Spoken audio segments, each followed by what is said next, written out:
So I'd like to welcome everybody to our ongoing study. Tommy, good to have you back, brother. We missed you. We finished up 1st and 2nd Kings while you were out, and 1st and 2nd Chronicles, which we moved through rather quickly last week. So where we find ourselves today, and before I get to where we find ourselves today, because Joe was about to let me run on without a prayer, let's go to the Lord in prayer. Dear Heavenly Father, once again, it is an honor and a great privilege to be here to go through your word. And I'm just so thankful for each of these men and women that have joined me on the journey, Lord, as I learn more about you. Lord, their insights and their hunger for the word, Lord, it just brings me great joy. And I'm sure it does you too. So Lord, we just return all the glory to you tonight. We ask for an outpouring of the Holy Spirit to be with us as you reveal yourself to us through your word. And God, we just ask all this in the mighty name of Jesus, our Savior. Amen. Okay, now, where we find ourselves is in the book of Ezra, and in the overall scope of God's story, this is towards the end of the 70-year period of exile for the southern kingdom of Judah, which last week we saw go into exile. So they've been in exile for about 70 years, and God's time out is just about over for them. When we turn this page to the book of Ezra, this is a book that is written from the point of view of a man from the priestly line. But to kind of pinpoint how we got where we're at. So last week we talked about how Babylon came. Nebuchadnezzar was the king of Babylon that came and laid siege to Jerusalem, conquered it, and deported everybody out of Jerusalem and that area of Judea, and took them off into exile. And Babylon was, it's not that they were evil or anything, they were just a tool that God used because the Israelites had not been doing what they were supposed to be doing. So Babylon carries Judah into exile, and during the 70-year period that Israel's in exile, the Persians come and they conquer Babylon. So Babylon was the conquering, they're the ones that got the Israelites. But along the way, they go up against the Persians, and the Persians win out. So now the Persians have become Judah's captors. The total time, like I said, in exile was about 70 years. And when we open up the book of Ezra, it kind of sets the timeline. It says, in the first year of Cyrus, king of Persia. Now, for those of us that just skimmed through 2nd Chronicles last week, we might have gone, Persia, who's Persia? That's why I kind of filled in those blanks. But at the end of 2nd Chronicles, the last couple of verses, it kind of mirrors the first couple of verses of Ezra. And so 2nd Chronicles 36:22. In the first year of Cyrus, king of Persia, in order to fulfill the word of the Lord spoken by Jeremiah, the Lord moved the heart of Cyrus, king of Persia, to make a proclamation throughout his realm and also to put it in writing. This is word for word what comes out of Ezra 1. And it says, Ezra says, this is what the Cyrus, king of Persia says. He says, you know what? God's given me everything. Heaven and earth. God's just been so good to me. Give me all the kings of the earth. And pointed me. God revealed to me that he wants that temple down in Jerusalem rebuilt. Now remember, Nebuchadnezzar, when he come in and he conquered Jerusalem, he destroyed the temple, destroyed the whole city, and left everything in ruins. Cyrus is saying, God revealed to me that he really liked that temple and he wants me to rebuild it. So Cyrus, he makes a proclamation to send whatever Israelites want to go back to Jerusalem. He says, so if you guys want to go, any of the people among you can go to Jerusalem and Judah, and here's your job. You're going to go back and you're going to rebuild that temple. For the Lord, the God of Israel, the God who is in Jerusalem, and may your God be with you. And so he basically says, hey, you know what? Your exile time is over. Anyone who wants to go home goes home. But you do have a little bit of work to do. You're going to rebuild that temple. Now, God is also not only moving in the heart of the king of Persia, he's moving in the hearts of certain Israelites. So not all the Israelites go back. Think about it. You get uprooted from your homeland, and you get sent to a faraway land, and you're there for 70 years. You might get a little comfortable there. You get a little get a little farm going. You got some garden out there. Got a pretty good hayfield there, Dickie, probably a little better hayfield than you had back home. You get comfortable. Your kids are born there. That's all they've gone to school there. All their friends are there. You might say, this isn't so bad. They haven't treated us too bad. We'll stick around here. But God moved in the hearts of some of the Israelites and caused them to want to go back to Jerusalem. In the meantime, Cyrus instructs the neighbors of the Israelites, hey, they've got some work to do back home. They're going to need some money to do this. We want you to give the Israelites gold and silver. Not only that, if you remember, when Nebuchadnezzar ransacked the temple, he took all the items of any value, all the temple furnishings, the gold, the silver, and he took all that and put it in the treasury of Babylon. Well, when the Persians come and take over, they get by default everything that Babylon had. And Cyrus says, you know what, Ezra, you need to take all this stuff. This stuff needs to go back to the temple of God. It's not very explicit here, but you can see that God is using the heart of a foreign king to get his people moving again, get things moving back the way it was. And so he returns all the temple artifacts that Nebuchadnezzar had stolen. So in chapter 2, we see a long list here, and this is one of those genealogy things that we kind of tend to zone out. And in a different study, we would maybe look at this more in depth. Just suffice to say that what this is just a list of the exiles, the number of people from each family that ended up going back from exile back to Jerusalem.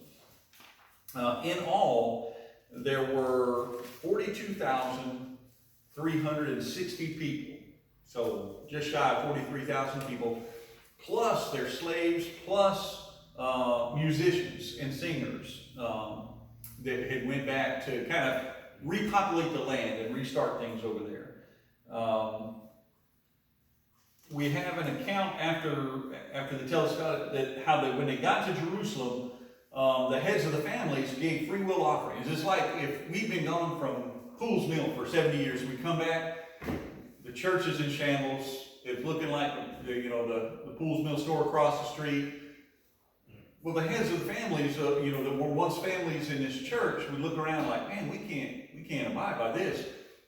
And we all got together and threw our money in a pile to try to get things right again. So that's what the heads of these families did. They made these free will offerings in order to have the funds and the materials and everything to rebuild the temple.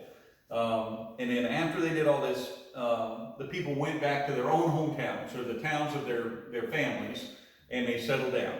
So, after about, we turn to the page of chapter 3, and after about 7 months from the time the people get back, they've all settled in, 7 months, the people gather together in Jerusalem. It's time to start rebuilding. And the first thing they're going to rebuild is the altar.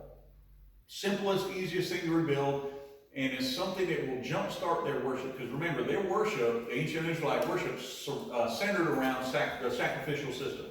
Can I ask you one? You sure can. I heard a pastor talking on the radio a few months ago, and his point of view was that nowadays there should not be an altar in a sanctuary because that was only for sacrificing animals. Is that something you've heard of before? Well, it's something I strongly subscribe to. Yeah. Absolutely. And in most sanctuaries, like our sanctuary, we do not have an altar. Right. We've got a communion table.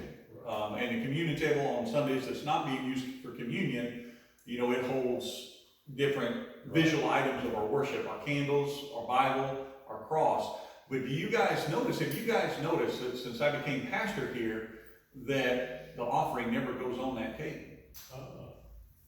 Maybe you didn't notice that I had a little table put to the side of the pulpit or the lectern there, and that's where I put it.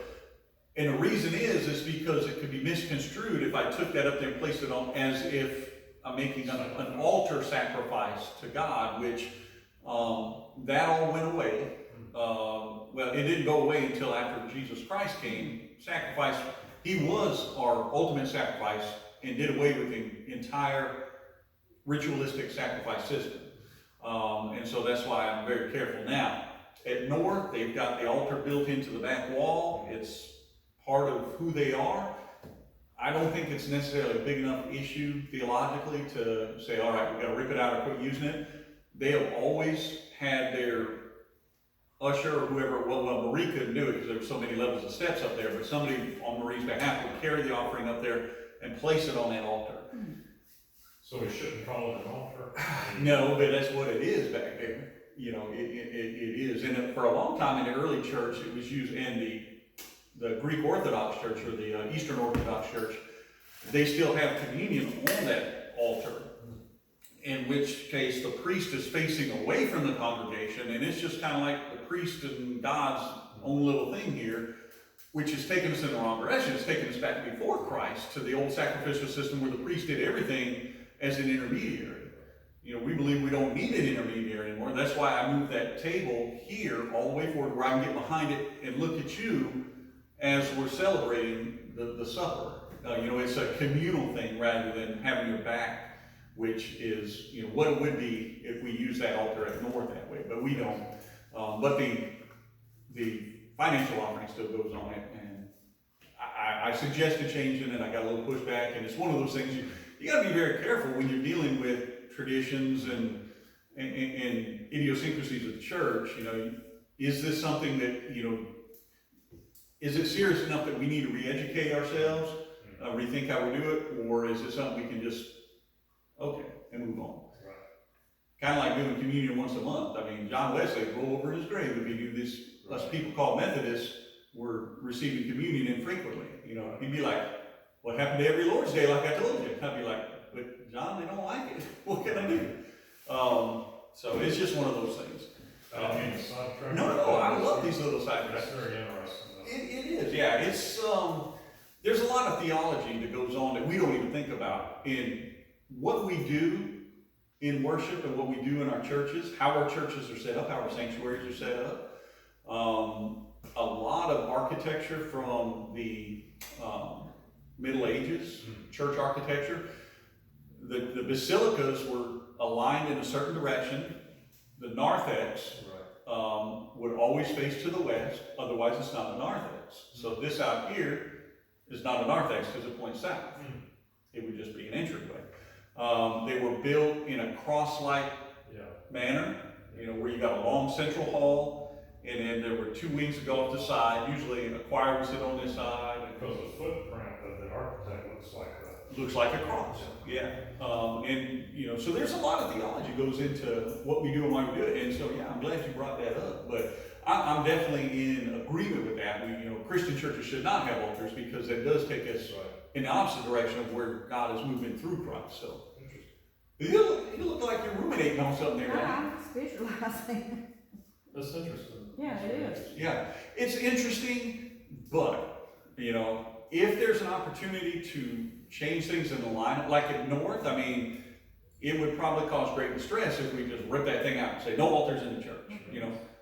It's been there since they built that church, you know, so it's one of those things that, okay, if we've got an opportunity and everybody's on board, well, let's realign things, but if it's not, man, this is not going to affect our salvation one bit. It's not going to hopefully undermine our understanding of God and His work through Jesus. So that's usually what I try to, that's where I try to pick, okay, where do I lead the church and where do I let the church keep, you know, like music. Music's a great thing. I think music should be very intentional with lining up with the theme of the day. With it, Roger and I don't see eye to eye on that a lot of times, but you know what? That's his ministry. And you know, not every hymn goes with every sermon, but sometimes that's okay. It doesn't always have to. But I tell you what happened today. It was pretty interesting. He had a hymn selected, 249, which was a Christmas hymn. I can't remember. What was that second hymn we sang at North today? Key of A. Yeah, it was in the key of A. I remember that. Oh, she's got it. There's a song in here, you know, great little after Christmas song, and that was selected to sing here for the second sermon or second hymn. Well, he had been listening to the sermon I preached, and evidently something in him said, "Man, that song doesn't match the sermon." So I went up to serve him communion. He's like, "Hey, change the last hymn to this right here." And it ended up being Take My Life and Let It Be, which matches very well with the call to action that, so. That's good. Yeah, so I mean, sometimes we're there, sometimes, Roger says, this is the song we're gonna sing, and that's what we're gonna sing.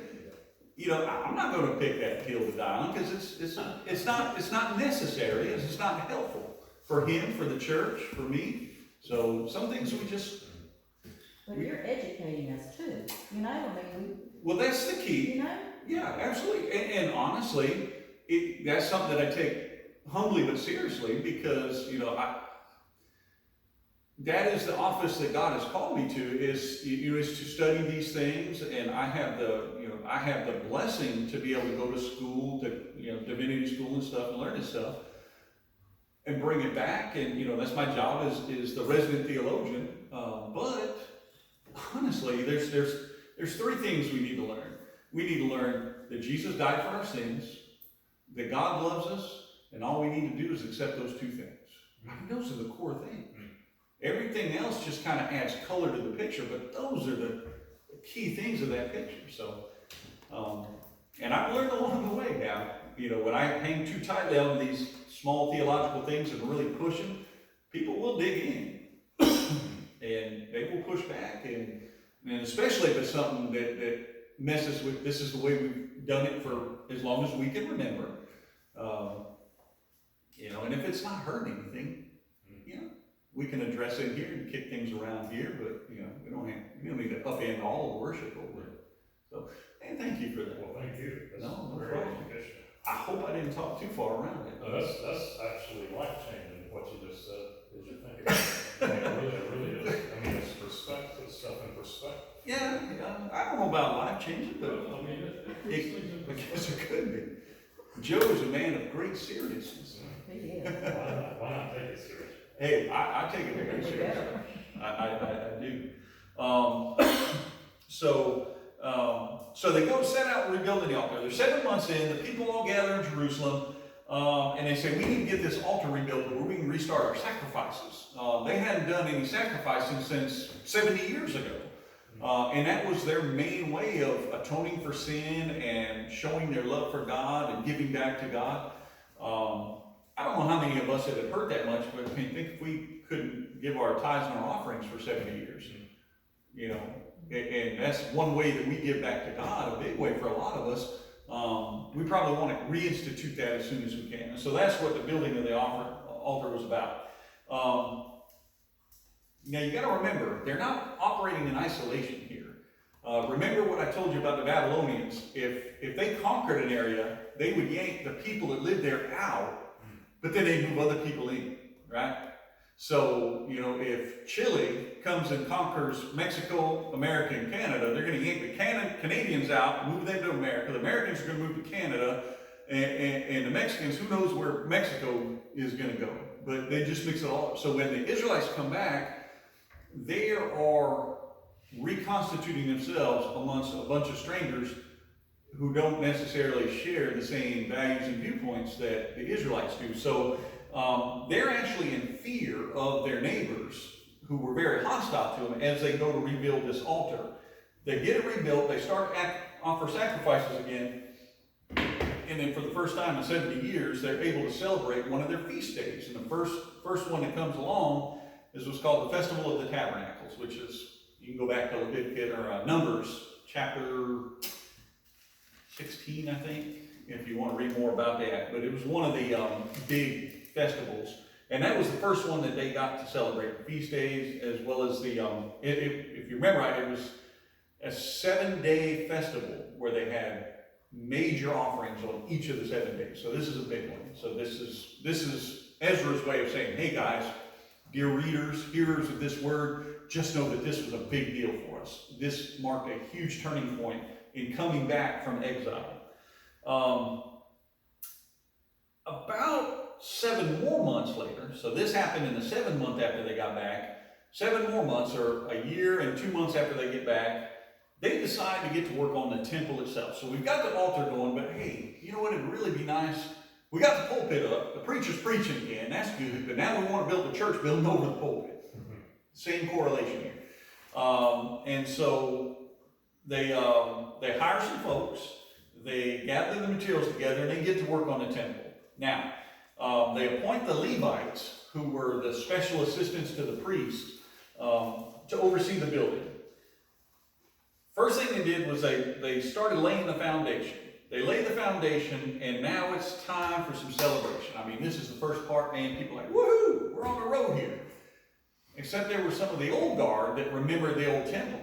And they see this new foundation going in, and they start to weep for the old temple that they had lost. Not that they're unhappy about the new temple going up. It's just like, man, you know, I think I remember somebody here telling me the story about the little white church that was here before this building.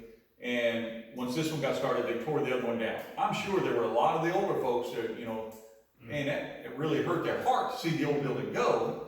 Hey, it's got to go. We got to make room for the new. I thought it had to be torn down to build this one. Or, yeah, something like that. Yeah, it's just about the same place. So, you know, the point is that some of the older folks that had a lot of memories and a lot of history tied up in that church, Oh, yeah. they probably shed a few tears for that, whereas the younger folks that are, you know, ready to see this one go on, they're like, woo, we're going to build a bigger church, and man, we're moving on. With an indoor bathroom. With an indoor bathroom, yeah, you didn't have to go to the outhouse anymore. And not freeze in the winter time. There was, with that old church, there was probably nobody left that remembered it being, the church being in any other building other than that. In the white church? Yeah. It was a pretty old building. 40 years. According to So, something like that. yeah, so there was probably some people then. There was enough love for that church that somebody decided to make a scale model and keep it in this sanctuary That's right. as a throwback. And the kids use it to this day, you know, for their little offering. And I think that's wonderful.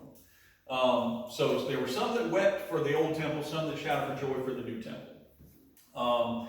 Chapter 4, we see some of their neighbors, which really are their enemies of Israel, you know, of the folks of Jerusalem.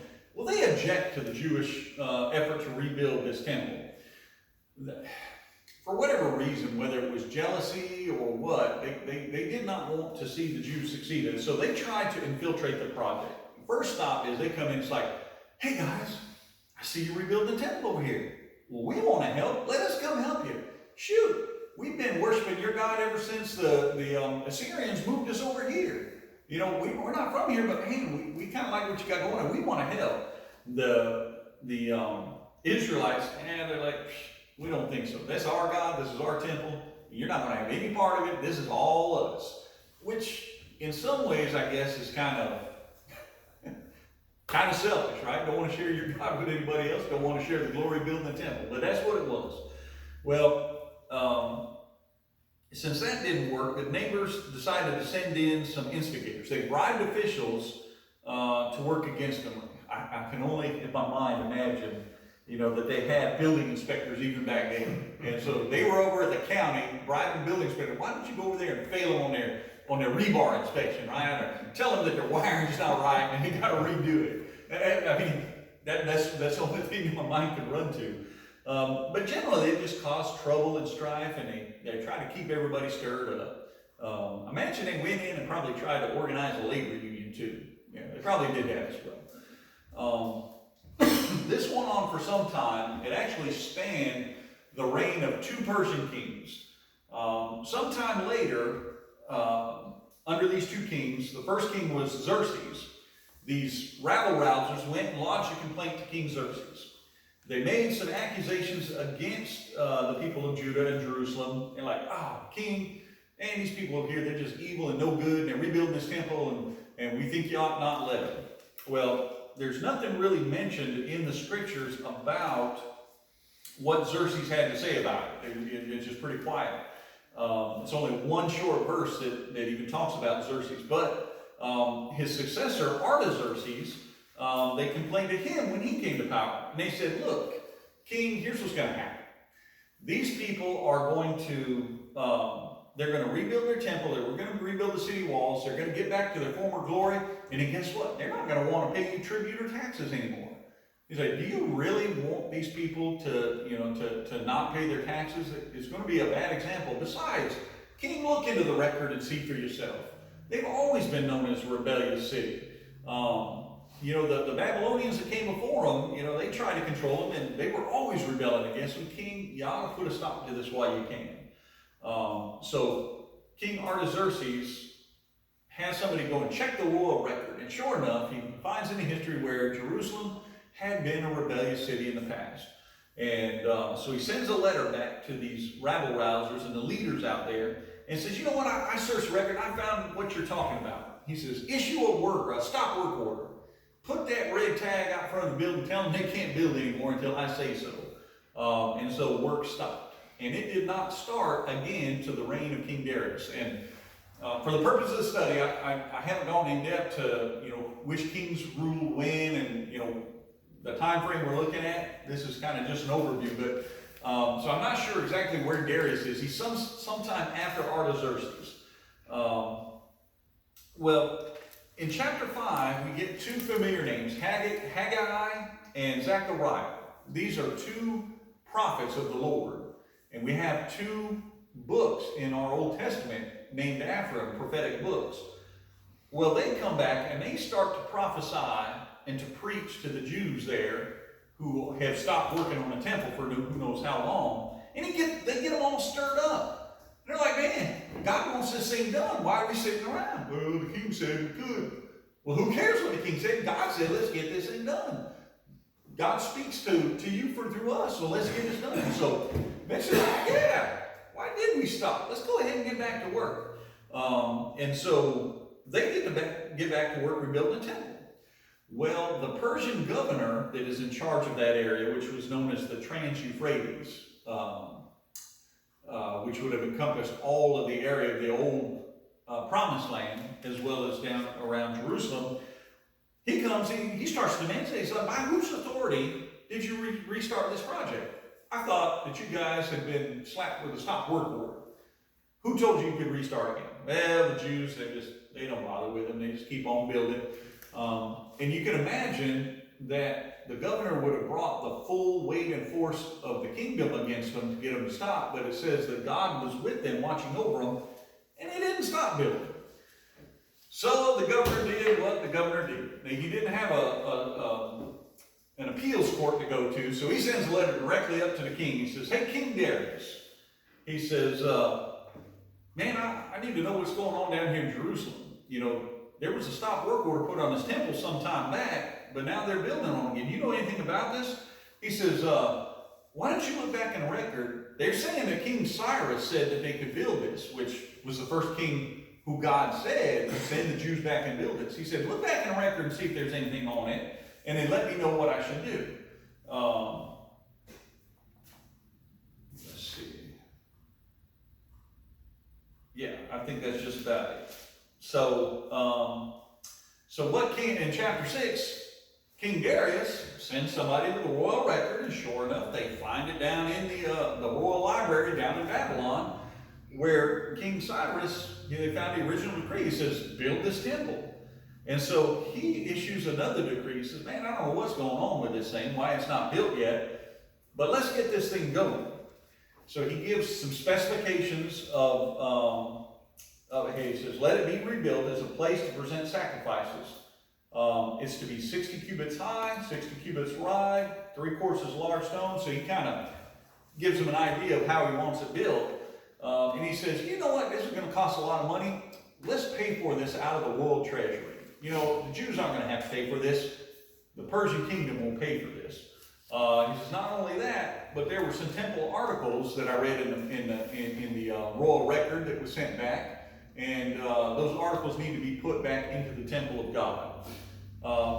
Then he says, hey, not only that, but in order to get this thing done, I'm going to authorize some extra material and extra help. He says, so those of you that are in charge of that region, you governors and everything down there, you're going to pay for it out of your collections. The taxes and stuff for your regions, you provide the money and everything necessary to do that. Once it is done, I want you to provide them all the materials they need for their sacrifices, all the animals, the grain, the oil, everything that they need to dedicate it. And And last but not least, he says, now I'm going to make it a criminal offense if anybody tries to stop this work again. Nobody is to hinder these Jews. Leave them alone. Just leave them be. Give them what they need. Let them get the temple rebuilt. And so the temple's completed. The elders of the town complete the building of the temple. Sacrifices were offered to dedicate it. And then there were sin offerings. Now this is a weird thing for me. I never understood this. Sin offerings were offered for all 12 tribes of Israel. Except at this point in Israel's history, there's only 2 tribes left. The first 10 tribes, the northern tribes of Israel that went into exile, at this point about 225. The only tribes that come back from exile are the tribe of Judah and the tribe of Benjamin. So only 2 tribes come back, but they're still making offerings for all their brothers and sisters, all 12 tribes. After they do that, they install the priests and the Levites for their work in the temple, and then they celebrate the Passover.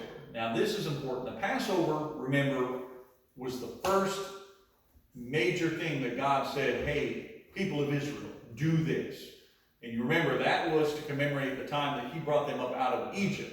And so they were, every year, God said, make sure you celebrate the Passover meal. Well, they have not been able to do this since the exile. This is like the big thing for Jews at that time that they were supposed to do every year. And they haven't been able to do it for 70 years.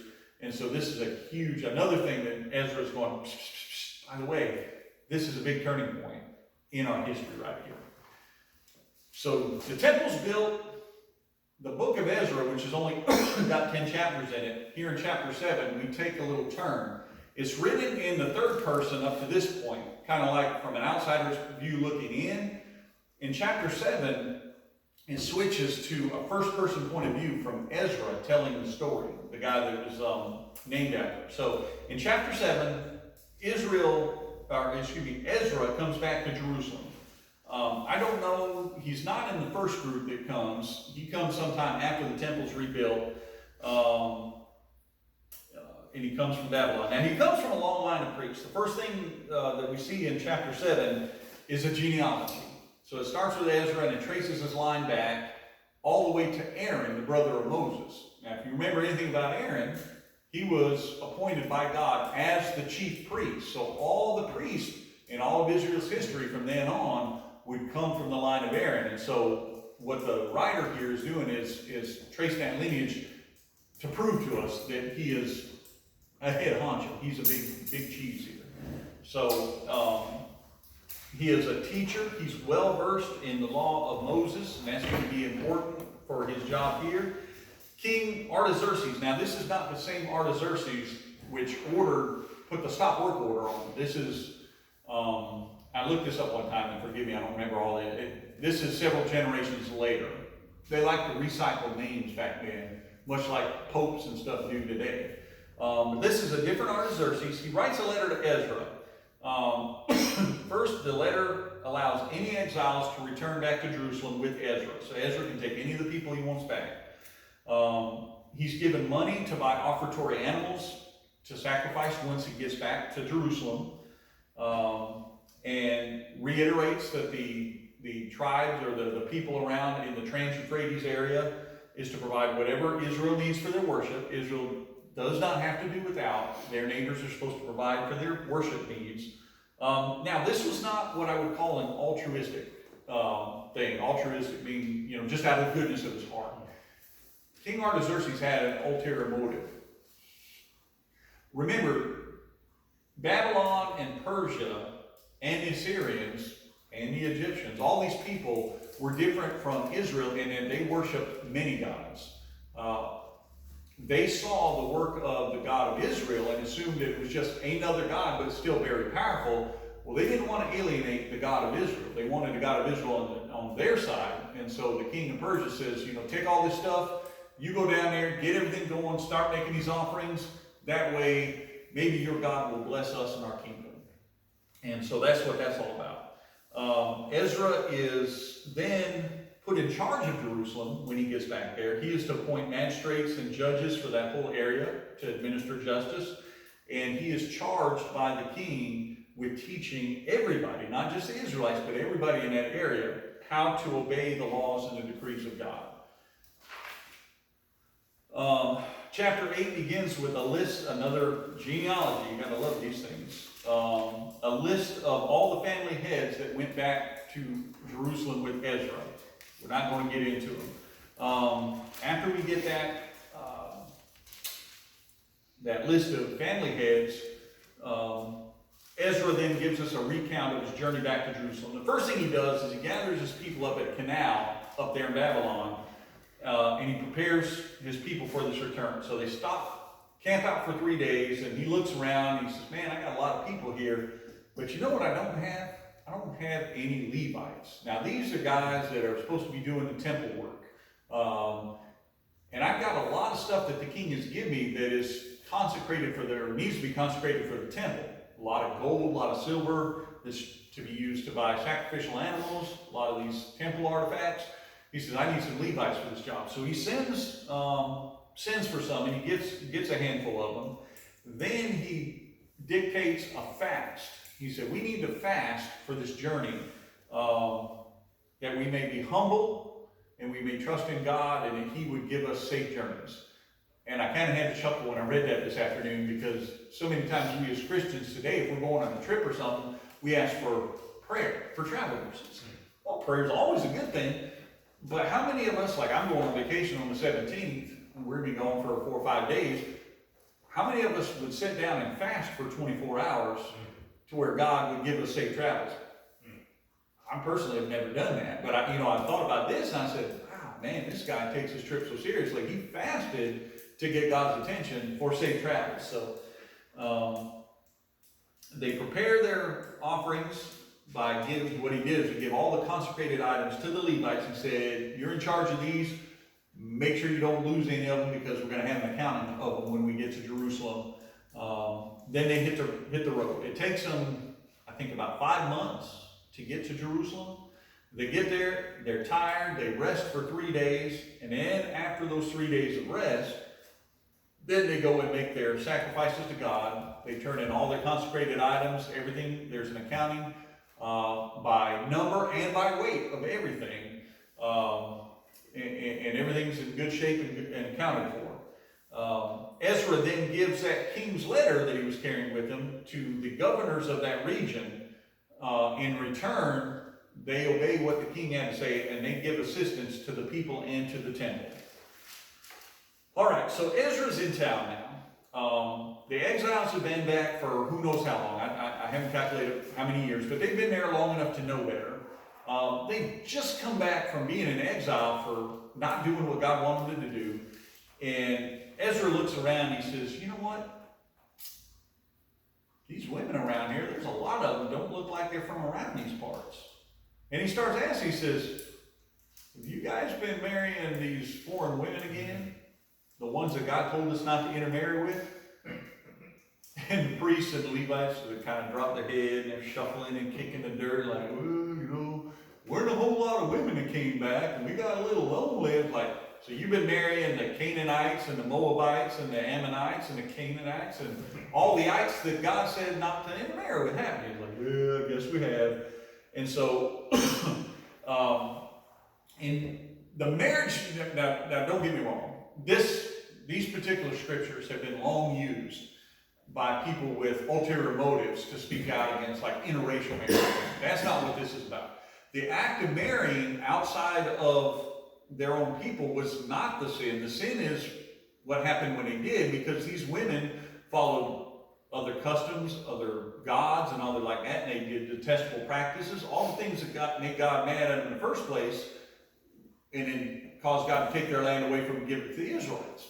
God didn't want them mixed up in false gods and idols and all that stuff. Here they are falling prey to them again. So what Ezra does, and man, I tell you, this guy he has got a flair for the dramatic. He hears all this, he tears his cloak, falls down on the ground, rips his hair out of his head, rips the beard out of his face. Dickie, we're in bad shape, buddy. Can you imagine ripping your beard out? But he does all that, and he sits there appalled. I mean, that's what the NIV calls it. He is appalled at what is going on. And he said, I sat there appalled until the evening sacrifice. After the evening sacrifice was over, he rose up and he fell on his knees with his hands spread out to the Lord, and he prayed. And he starts praying. He prays, he confesses Israel's sin. He's like, God, and here we are. We just come through this exile for doing these very same things, and these knuckleheads are right back at it again. God, we're not worthy. We're just terrible people. And he just lays it all out there before God. And he prays so hard that when we turn the page on chapter 10, he's praying, he's confessing, and weeping, and throwing himself down before the house of God. A group of people show up. Large group of Israelites going, man, what's going on? Well, they hear his prayer, and they too start to weep bitterly. After all this, Ezra says, you know what? We need to have a church-wide meeting about this. He said, 3 days from now, we're going to have a conference here at the temple, and everybody needs to be here. Anybody that doesn't show up, guess what? We're going to take your property away, and we're going to kick you out. So, I mean, this is pretty serious. He wants everybody. So, everybody shows up after 3 days, and he calls them out for their sin. He's like, man, didn't you guys learn your lesson the first time? This is not what God wants. This is just utterly evil. Now, what are we going to do about it? He said, I tell you what. He says, why don't you knuckleheads turn back to God and send away your wives and your children? They're stumbling blocks. Do you get rid of them? Now, I don't know about you guys, but that sounds kind of harsh. Honestly, I fully believe that I don't think these women are evil. They're following their customs, their gods, what they grew up with. It was not compatible with what God had in store for the Israelites, but I don't think these women were necessarily evil. And remember, women and children, those are two groups right there that God, especially in the Old Testament, has such a heart for, because they would have been in a very vulnerable position without their husband or their father, right? They would have been dependent. They were dependent. And so by sending them away, this is pretty serious. So to me, it's hard for me not to look back at through the lens of how we're called to treat women and children. But, this is all about keeping Israel pure for the purpose of bringing the Messiah into the world. And so he challenged them to get rid of their wives and send them away. And they make a covenant to do just that. They're like, you know what? That sounds like a good plan. We're going to do that. However, there's always one or two in every crowd. And there were two men out of this whole group who says, hold on now. We don't like this one bit. I don't think we want to do that. Say, well, too bad. Everybody else agreed to it. You overruled. This is what we're going to do. And then we're told that Ezra, he dealt with everybody who was guilty of this intermarriage. And the last thing we have in the book of Ezra is a list, a genealogy, as it were, of those who were guilty of intermarriage. Now, there's all kinds of people here of exiles that have come back, but he singles out two specific groups, the priests and the Levites. If you know better, you're supposed to do better. And these two groups really should have known better. I would have thought that would have been the most important. Yeah. Now everybody's responsible for sin, but these are the people that were chosen by God to lead these people spiritually. And that's why we hold our church leaders and our church teachers to a higher standard as well. We expect more from them because they're supposed to know better. So that's how we end the book of Ezra with, a tongue lashing and a public display of all those leaders that had gone astray. Now, we're not told, I can't remember if we're told, it just says on the first day of the 10th month, they sat down to investigate the cases, and by the first day of the first month, so that's 2 months later, 11, 12, 3 months later, they finished dealing with all the men who had married foreign women. So I guess that phrase means that they had forced them to send their wives and their kids away. So Ezra's on the way to cleaning house and getting them right back on the right track. Just a few short years after 70 years in exile, they're already messing up again. It's just the human heart. We fall short. What become of the you said it was two men? Mm-hmm. You know what? On a short read, it doesn't say. It says only Jonathan, son of Ashael, and Jezahiah, son of Tikva, supported by these two other guys, opposed this. And that's all it says. And it says, the next sentence is, so the exiles did as what was proposed. So I'm guessing that pretty much means they were overruled. Yeah. Now, I mean, if I was to do an exhaustive search, concordant search, I might find their names elsewhere where we see later on their names pop up in some. I would thought that maybe they would have been banned from holding an office in the church, you know.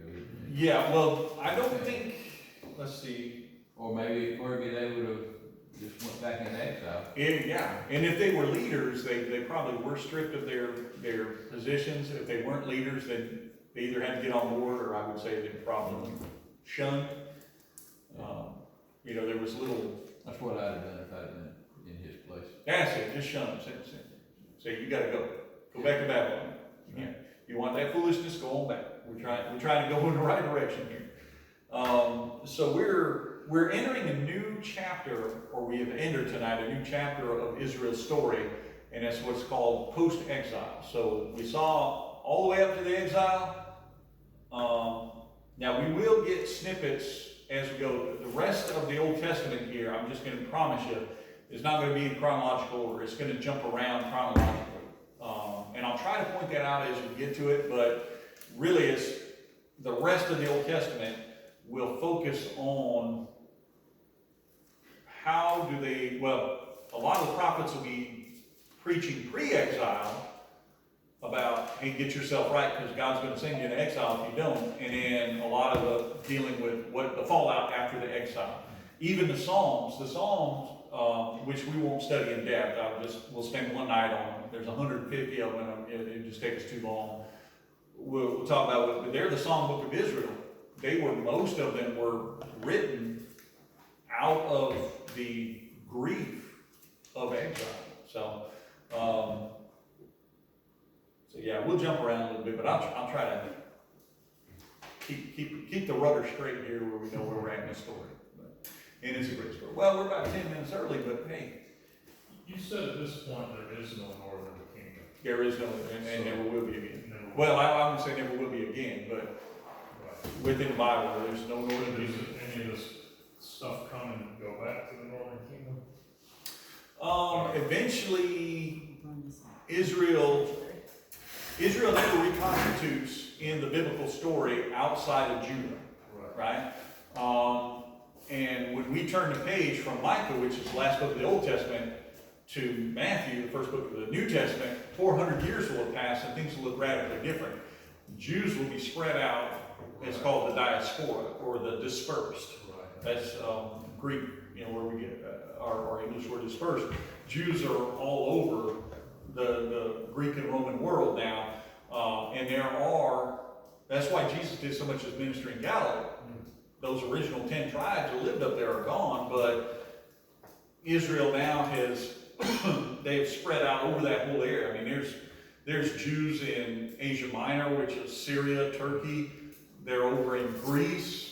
That's where Paul does a lot of his ministry in Thyatira, Macedonia. They're continuing to intermarry. Right, yeah. At this point, I mean, and then of course now what we think of Israel, which is a geopolitical entity, not a spiritual entity anymore, that is not necessarily God reconstituting the nation of Israel. It is, they come in and by force took back land that belonged to their ancestors and formed a political entity instead of a religious entity. Very few Jews in Israel today are what you would call religious Jews. They're ethnic Jews, not religious. With the exception of ones that you see at the Wailing Wall, the ultra-Orthodox still consider themselves, carriers on of the original thing. But yeah, the northern kingdom, we won't see them again until maybe when we get to heaven.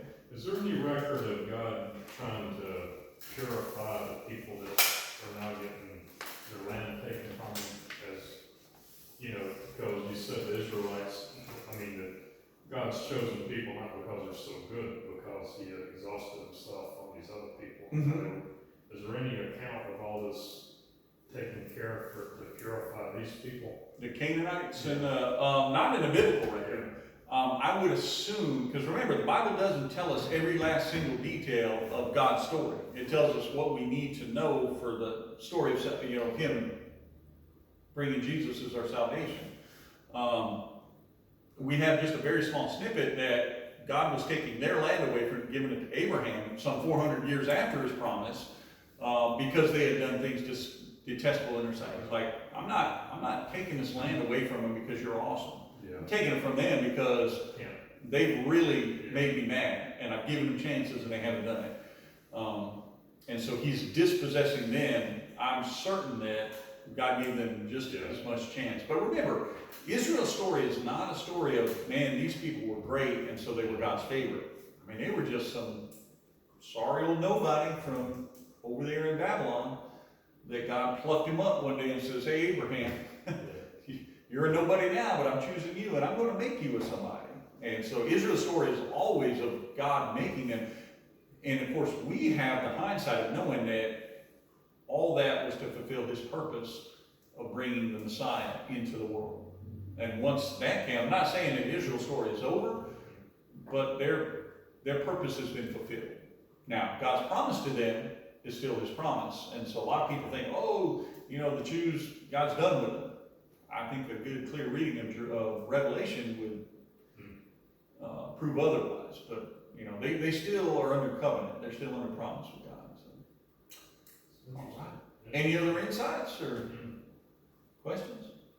We'll jump into Nehemiah. Nehemiah is also around the same time of Ezra. It's just a different perspective.